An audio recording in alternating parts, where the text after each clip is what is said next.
आत्ताच्या घडीला सर्वात मोठी बातमी समोर आली आहे। सोलापुरात शिवसेना ठाकरे गटाच्या गोटात खळबळ उडाली आहे।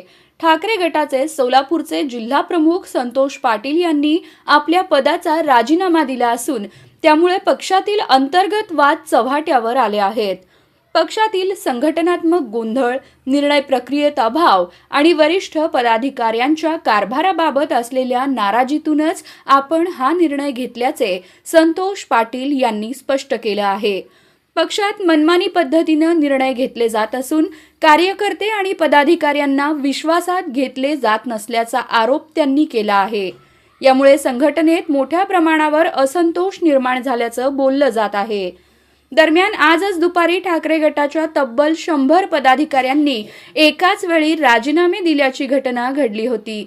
या घटनेनंतर काही तासातच जिल्हा प्रमुखांनीही राजीनामा दिल्याने सोलापूर जिल्ह्यातील ठाकरे गटातील असंतोष वाढताना दिसून येत आहे।